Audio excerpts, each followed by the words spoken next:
Hi, I'm Michael. I'm a fourth year here at Dartmouth. I'm here to talk to you about how to rock either medicine or peds clerkship. Also pretty relevant for any intensive care rotations you want to do. So I'm going to talk about note writing and just kind of how to adapt your note writing and just some general tips on it. I struggled with this, especially the beginning of third year, so all this I think I learned the hard way and I would have appreciated hearing. So one thing is, whoever's watching this is definitely a smart individual. The notes is probably not the most efficient way to show how smart you are. You're gonna do all these research things. You're gonna talk eloquently on your oral presentation, and really notes are. I'll tell you all the reasons, but you don't want to write super long notes. One thing is, people don't read long notes. Um, Also, it's just gonna make your life better to not have to sit there and write super long notes that no one's gonna read. And also, if you really focus on having some clear thoughts in your mind, you're gonna write clear, short phrases in the note, and you're gonna learn a lot more. So less is more in general. So some things along that theme.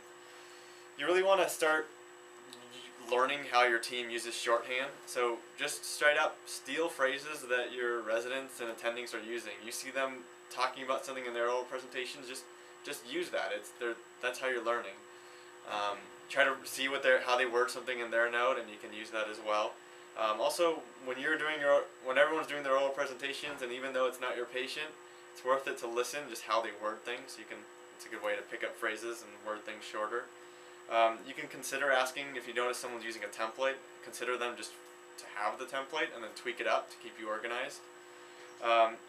And just a couple little tips is when you're reading studies or reading someone else like a subspecialty's note that you want to add into yours, you want to pay attention to degree. So some mistake I made is, let's say I was reading an echo, and my patient had like mitral regurgitation or something, and I think, oh wow, this is important, I want to talk about this. And then you get there, and then people read your note or people listen to your presentation, and they say, what degree is it? So I think that's a pretty common mistake to make in the beginning, is to not pay attention. Was it severe, mild, was it insignificant? So just always write degree. And then always have in the back of your mind where you're getting information, including names. Hospitals are a very people-oriented place, but you don't write the names down in your note. So you just know when someone asks you, where'd you get that? Who told you that? You have it in your head.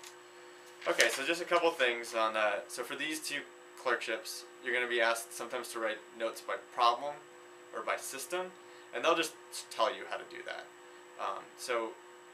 Each one of these things, you're going to start off with your patient ID, and then you're going to go through your subjective, and then your objective, which I think you learned really easily how to do in year 1 and 2. But then it comes down to the assessment and plan, and that's how if you're going to organize it by problem or by system. So when you do it by problem, just do like a numerical sign, write the problem, and then go right into assessment. So start talking about differential, it's this versus this versus this, and give a line or two about which one's most likely and what's your reasoning. But don't make that an essay. Make it short, make it understandable, and then just right under there make a bullet point and part 1 of the plan, bullet point part 2 of the plan, and so on. And then you go on to number 2. And don't try to think that the more problems you can come up with, the better. If you can lump problems that are pretty much similar, that have the same assessment, the same problem, that's actually probably better. I think people appreciate you being a lumper when they're reading your note. So by